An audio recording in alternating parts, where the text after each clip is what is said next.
नमस्ते दोस्तों, आप लोग कैसे हैं। आशा करता हूं दोस्तों आप लोग बहुत अच्छे होंगे। दोस्तों दिल्ली पुलिस एमटीएस सिविलियन का भर्ती का इंतजार कर रहे हैं लाखों छात्रों के लिए खुशखबरी निकल के आ रही है। आखिरकार दोस्तों इसका डेट क्लियर हो चुका है, वैकेंसी का डेट आ चुका है। ठीक है, अप्लाई कब तक होगा, कब से कब तक होगा, मतलब ए टू जेड सरल भाषा में आपको जानकारी देंगे। सारा कुछ जानकारी आपको देखने को मिलेगा। सिलेक्शन प्रोसेस क्या होता है, एग्जाम में किस प्रकार के प्रश्न पूछे जाते हैं, सिलेबस क्या रहता है, सारा कुछ आपको बताते हैं। चलिए वीडियो को स्टार्ट करते हैं। देखिए दोस्तों, टोटल बात करें ना दिल्ली पुलिस एमटीएस सिविलियन में तो 888 पद पर वैकेंसी आ रही है दोस्तों। 888 पद, जिसमें अप्लाई करने का 100 रुपए मात्र फी लगता है। ठीक है, कैटेगरी वाइज वैकेंसी का डिटेल्स देख लीजिए। जनरल का 407 407 सीट पर वैकेंसी है। ईडब्ल्यूएस का 88 सीट पर वैकेंसी है। ओबीसी का 274 पोस्ट पर वैकेंसी है।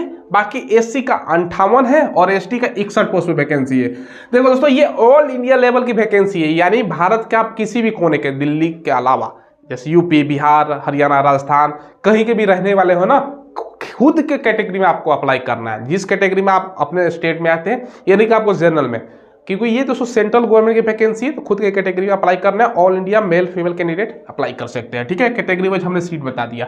अब देखो एज इसमें कब से काउंट होगा ना, देखो एज जहां तक दोस्तों मुझे लगता है 1 जुलाई 2023 से आपका एज काउंट किया जाएगा, ये ध्यान रखिएगा।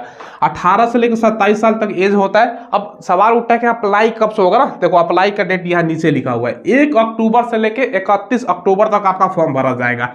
ठीक है, 1 अक्टूबर को ये ऑफिशियली दोस्तों आ चुका है। 1 अक्टूबर से फॉर्म भरे जाएंगे और लास्ट 31 अक्टूबर तक रहने वाला है। 18 से 27 साल एज वाले बच्चे भर सकते हैं। ठीक है, बाकी ओबीसी है तो 3 साल का छूट, यानी ओबीसी वाले बच्चे, ओबीसी वाले कितना 30 साल तक, और एससी एसटी वाले को 5 साल का छूट मिलता है, ये यानी 32 साल तक भर सकते हो। क्लियर है। और एज आपको काउंट है, एज 2 बार साल में काउंट किया जाता है। अगर जुलाई से पहले वैकेंसी आती है 1 जनवरी से काउंट किया जाता है, और जुलाई के बाद अगर वैकेंसी आती है ना तो एक दोस्तों आप जुलाई से आपका वैकेंसी काउंट किया जाता है, एज काउंट किया जाता है। ठीक है, तो 1 जुलाई से चांस है एज काउंट करने का। ठीक है, और क्वालिफिकेशन इसमें मात्र 10वीं पास बच्चे अप्लाई कर सकते हैं, तो कोई दिक्कत है नहीं। अब 10वीं अगर नहीं किया है ना तो आप आईटीआई भी किए हैं तब भी भर सकते हो। ठीक है, आईटीआई भी किए हैं तब भी भर सकते हैं, नहीं तो 10वीं है तो कोई दिक्कत है नहीं। तो बस 10वीं वाले के लिए टेंशन की बात नहीं है, अगर 10वीं नहीं तो आईटीआई, दोनों में से कोई एक होना चाहिए। ठीक है, अब जैसा कि दोस्तों आपको पता है ना, जो एसएससी एमटीएस का एग्जाम है अप्रैल के महीने में होने वाला है। मात्र 1 महीने का समय बचा हुआ है दोस्तों, और अंतिम समय होता है दोस्तों प्रैक्टिस सेट लगाने का, मॉक टेस्ट लगाने का। और अक्सर आप लोग मुझसे सवाल पूछते हो, सर बेस्ट प्लेटफॉर्म बता दीजिए जहां से हम तैयारी कर सकते हैं, मॉक टेस्ट वगैरह लगा सकते हैं। देखो इस प्लेटफॉर्म का नाम है दोस्तों practice mock. Practice mock video के डिस्क्रिप्शन में जाएगा ना दोस्तों, वहां पर आपको एक लिंक मिलेगा। जैसे ही आप उस लिंक को ओपन करोगे, ये वाला पेज आपके लिए ओपन हो जाएगा। बस आपको ज़्यादा कुछ करने की जरूरत है नहीं, बस आपको साइन अप करना है। और एसएससी एमटीएस का जो पहला मॉक टेस्ट है ना, एकदम फ्री है। आज से ही दोस्तों मॉक टेस्ट लगाना स्टार्ट कर दीजिए और एग्जाम में बेस्ट परफॉर्मेंस आप कीजिए। अब देखो इसमें अलग अलग प्रकार का पोस्ट होता है। अब पोस्ट क्या होता है इसमें दोस्तों, कुक का पोस्ट होता है, वाटर कैरियर का पोस्ट होता है, सफाई कर्मचारी का पोस्ट होता है, इसके अलावा मोची का पोस्ट है, धोबी का है, टेलर का पोस्ट है, दफ्तरी का पोस्ट है, बार्बर का, मालिक का, कारपेंटर का, इसी प्रकार का ट्रेड से रिलेटेड पोस्ट होता है। बेसिकली अगर बात कहें ना, दिल्ली पुलिस एमटीएस क्या है, मल्टीटास्किंग स्टाफ इसका फुल रूप होता है। इसमें दोस्तों ट्रेड्स के रिलेटेड आपको जानकारी भी होनी चाहिए। सपोज करो अगर आप कुक में भर देते हो तो कुक से रिलेटेड, खाना पकाने से, चॉपिंग, इसके अलावा सब्जी के कटिंग से संबंधित जानकारी होनी चाहिए, बार काटने की जानकारी, माली का गार्डन से संबंधित जानकारी, ये बेसिक जानकारी है, आप लोगों को पता होगा। ठीक है, तो ये दोस्तों आपका कुछ ये सब पोस्ट पे वैकेंसियाँ आती हैं। ठीक है, अब देखो दोस्तों सिलेबस इसका क्या रहेगा। 100 क्वेश्चन इसमें पूछा जाता है। 100 क्वेश्चन, 100 मार्क्स, 90 मिनट का समय होता है। रीजनिंग से 25 क्वेश्चन, कितना क्वेश्चन, रीजनिंग से 25 क्वेश्चन, मैथ से 25, और दोस्तों जनरल अवेयरनेस और करेंट अफेयर मिला के 50 क्वेश्चन। तो देखो ज़्यादा कुछ है नहीं इसमें पढ़ने को दोस्तों, इंग्लिश नहीं है तो बहुत ही आसान इसका होता है। ठीक है, तो ये दोस्तों 100 क्वेश्चन हो गया। पेपर का जो होता है ना लैंग्वेज, हिंदी और इंग्लिश लैंग्वेज में आपसे सवाल पूछा जाता है, जो आपका आसानी हो। और देखो एग्जाम जो होगा ना, ऑफलाइन या ऑनलाइन दोनों में से कोई एक हो सकता है, लिखा गया है। देखो जो पिछला हम रिकॉर्ड देखे ना वैकेंसी का, इससे पहले जो वैकेंसी आया था उसमें ऑफलाइन एग्जाम हुआ था, उस टाइम निगेटिव मार्किंग भी नहीं था। ठीक है, हो सकता है कि इस बार दोस्तों ऑनलाइन एग्जाम ले लिया जाए और नेगेटिव मार्किंग डाल दे, इसलिए हमने नहीं लिखा है ना, क्योंकि अब तो दोस्तों डिजिटल सारा कुछ हो चुका है। पिछला वैकेंसी का तो छोड़ दो, पिछला में ऑनलाइन एग्जाम नहीं हुआ था और नेगेटिव मार्किंग भी नहीं था। इस बार ऑनलाइन का चांस है, ऑनलाइन एग्जाम हो और उससे नेगेटिव मार्किंग भी हो सकता है। ठीक है, तो ये ध्यान रखिएगा। ये पिछला का सिलेबस है। अब देखिए इसी में अभी आपको मैं बता दूं कि भैया कितना नंबर लाने में सिलेक्शन होता है। देखो इसका जो पेपर होता है ना, पेपर दोस्तों हार्ड नहीं होता, मॉडरेट बोल सकते हो ना, इजी टू मॉडरेट प्रश्न पूछा जाता है। अगर आप 100 में से, ठीक है, 100 में से अगर 70 प्लस करते हो तो आपका सिलेक्शन का चांस होता है, ठीक है। तो 100 में से 70 प्लस, पिछला वैकेंसी के अकॉर्डिंग बता रहा हूँ 65-70 में जिसका था हो गया था सिलेक्शन, ठीक है। उसके बाद दोस्तों क्या होता है ना, ट्रेड टेस्ट होता है, ये केवल क्वालिफाई करना होता है। अब ये 20 नंबर का होता है, उसमें से 10 नंबर आपका पासिंग मार्क्स है, इसका मेरिट से कोई लेना देना नहीं है, बस क्वालिफाई आपको करना होता है, मेन मेरिट इसी पे बनेगा, ठीक है। अब देखो ट्रेड टेस्ट क्या होते हैं, सपोज करो आपने दोस्तों भर दिया धोबी के लिए, धोबी का काम क्या होता है, कपड़े की सफाई धुलाई करना, तो उससे आपको करवाएगा प्रैक्टिकली वहां पर। अब एग्जांपल के तौर पे एक और समझो, अब सफाई कर्मचारी आपने अप्लाई कर दिया, तो सफाई कर्मचारी का काम क्या होता है, सफाई करना, बाथरूम है, फर्श है, टॉयलेट है, ये सब करवा सकता है दोस्तों, तो सोच समझ के आपको भरना है, ठीक है। अब कुक में बहुत सारे बच्चे अप्लाई करते हैं और वाटर क्री में बहुत सारे बच्चे अप्लाई करते हैं, तो कुक का काम है, अब पूछ देगा ना कि चलो प्याज का दोस्तों सलाद के लिए प्याज काट के दिखाओ।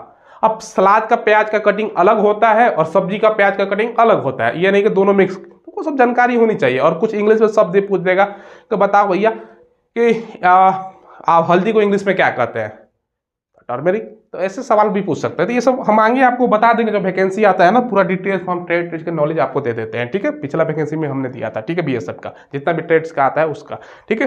तो ट्रेड में बस क्वालिफाई करना होता है, 10 नंबर लाना होता है 20 में। सिलेक्शन प्रोसेस, रिटन एग्जाम, उसके बाद trade test, only qualify nature और मेडिकल होता है।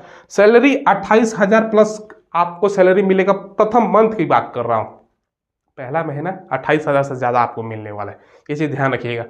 अब देखिए बहुत सारे बच्चे हमसे पूछते हैं कि सर इसका जॉब प्रोफाइल का काम क्या होगा, अब ध्यान से समझ लो।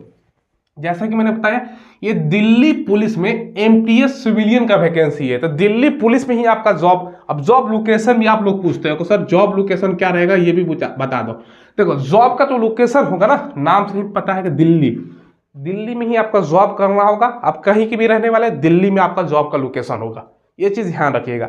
एग्जाम के बारे में पूछते हैं कि बस सर एग्जाम कहाँ होगा, एग्जाम सेंटर आप बता दो। एग्जाम सेंटर ये देखो दोस्तों, ऑल इंडिया, ये एग्जाम सेंटर आपका ऑल इंडिया, अपने पास में 3 चूज कर लीजिएगा, क्योंकि एसएससी कराएगी ना, तो दोस्तों अपना पास में ही चूज कर सकते हो। हाँ, जॉब करने आपको दिल्ली में जाना होगा, ये ध्यान रखिएगा। अब काम होता है आपका ट्रेड के अकॉर्डिंग। अब दिल्ली पुलिस में देखो भैया खाना भी बनाने का काम पड़ता है, वाटर करियर का भी काम होता है, सफाई कर्मचारी का भी उनका काम है, मोची धोबी, जिसमें आप अप्लाई करोगे उसके अकॉर्डिंग आपका काम होगा। अब बार्बर का काम क्या होता है, बार्बर की हिंदी में बोलते हैं क्या, हजाम, बाल काटने का काम होता है, दाढ़ी बनाओ बाल काटो, यही काम होगा बार्बर अप्लाई। मालिक का क्या काम है, ये गार्डन में मालिक काम है फूल बागवानी का, तो वो काम आपको करना होगा, तो कोई सोचने वाली है नहीं। और देखो दोस्तों, तो यही। अब बहुत सारे बच्चे हमसे पूछते हैं सर इसमें ड्रेस भी मिलेगा। देखो ये मतलब आपको जॉब से मतलब रखना है ना, ड्रेस मिले या नहीं मिले, खाकी रंग का मिलेगा दोस्तों, ठीक है। ये नहीं कि भैया आपका मतलब एक तरह से अच्छा जॉब है, खराब जॉब नहीं बोल सकते इसको, आपका आसानी से इसमें सिलेक्शन लेना है तो भैया सबसे पहले क्या, रिटन स्ट्रांग कर लो, बाकी ट्रेड टेस्ट और क्वालिफाई का ये आसानी से कर लोगे। मेन होता है पढ़ाई, जिसमें से जीके और करंट है, फिर 50 नंबर का है, अच्छा खासा दोस्तों नंबर है। बाकी मैथ और आपका रीजनिंग, इसमें इंग्लिश नहीं है। जनरली एसएससी का एग्जाम होता है ना, उसमें इंग्लिश पूछा जाता है, कोई इसमें इंग्लिश नहीं है, तो आसान है। टारगेट आपको करना है ना कि कम से कम हम 75 प्लस ला दें, ताकि हमारा आसानी से सिलेक्शन हो जाए। इसमें लाखों बच्चे फॉर्म अप्लाई करेंगे, ये भी ध्यान रखिएगा, अच्छा खासा कंपटीशन होता है, ये नहीं कि कम कंपटीशन हो। ये हमने जो बताया है ना, officially RTI, right to information, सूचना का अधिकार के तहत बताया है, ठीक है, ऑफिशियली है। अभी डेट भी फिक्स हो चुका है कि भैया जो फॉर्म है ना 1 अक्टूबर से भराना स्टार्ट होगा, 31 अक्टूबर तक फॉर्म भरा जाएगा, और जितना पोस्ट है सारा कुछ ऑफिशियली हमने बताया है। अब कुछ लोग ये हमसे कहेंगे सर इतना जल्दी आप क्यों बता रहे हैं, देखो MTS माई स्मार्ट ट्रिक का काम ही सबसे पहले अपडेट देने का। इससे पहले भी हमने एक वीडियो बनाया था लगभग 2 महीने पहले कि भैया इसका वैकेंसी हालांकि आने वाला था दोस्तों, देखो ये वैकेंसी आने वाला था अगर बात करें ना तो पिछले ही साल ही, लेकिन लेट हो गया, फिर मार्च में हुआ। लेकिन दोस्तों अब ऑफिशियली क्लियर हो चुका है कि भैया इस डेट को वैकेंसी आ रही है, पढ़ाई अभी से स्टार्ट कर दो, सारा कुछ ऑफिशियली हमने बताया है, ठीक है। चलो दोस्तों फिलहाल बस वीडियो में इतना ही रखते हैं, कोई सवाल हो तो कमेंट के माध्यम से पूछ लीजिएगा, चैनल जरूर सब्सक्राइब करके बेल आइकन दबाइएगा। धन्यवाद।